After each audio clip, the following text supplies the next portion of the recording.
Genesis chapter 14. At this time, Amraphel, king of Shinar, Arioch, king of Elazar, Kedorlaomer,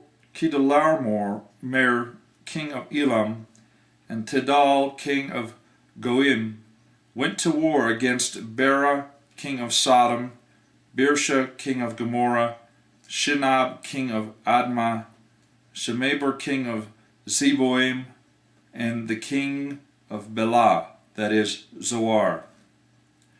All these latter kings joined forces in the valley of Siddim, the Salt Sea. For 12 years they had been subject to Kedorlaomer,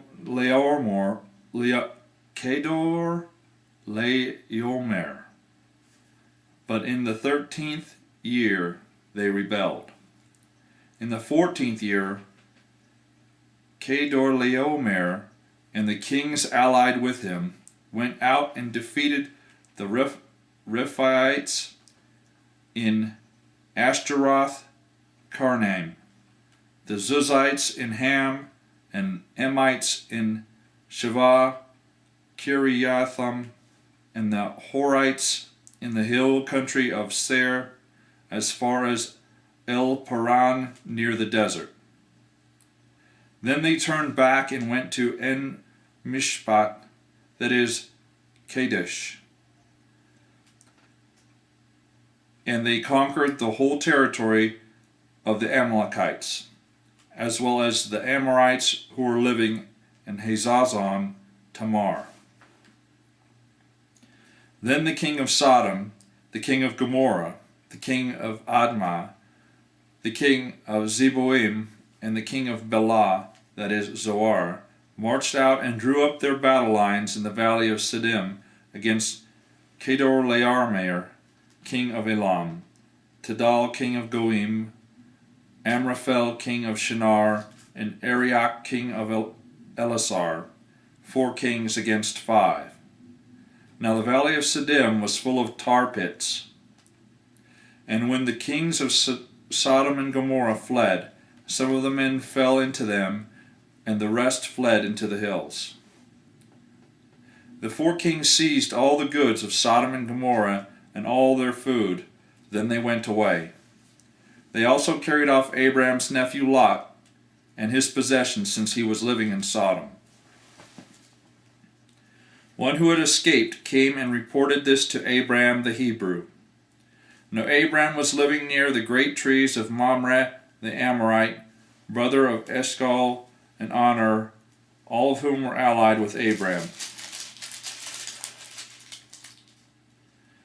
When Abraham heard that his relative had been taken captive, he called out 318 trained men born in his household and went in pursuit as far as Dan. During the night Abraham divided his men to attack them, and he routed them, pursuing them as far as Hobah, north of Damascus.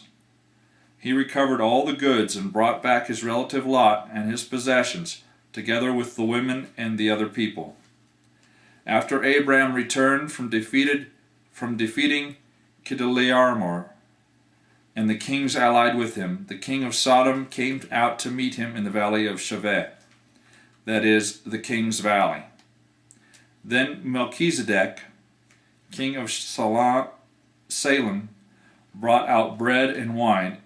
He was a priest of the God Most High, and he blessed Abraham, saying, "Blessed be Abraham by God Most High, creator of heaven and earth, and blessed be God Most High, who delivered your enemies into your hand."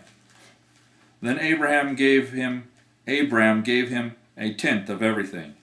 The king of Sodom said to Abraham, "Give me the people and keep the goods for yourself." But Abraham said to the king of Sodom, "I have raised my hand to the Lord, God Most High, creator of heaven and earth, and have taken an oath that I will accept nothing belonging to you, not even a thread or the thong of a sandal, so that you will never be able to say, 'I made Abraham rich.' I will accept nothing but what my men have eaten, and the share that belongs to the men who went with me, to Aner, Eshcol, and Mamre." Let them have their share. That is the end of Genesis chapter 14.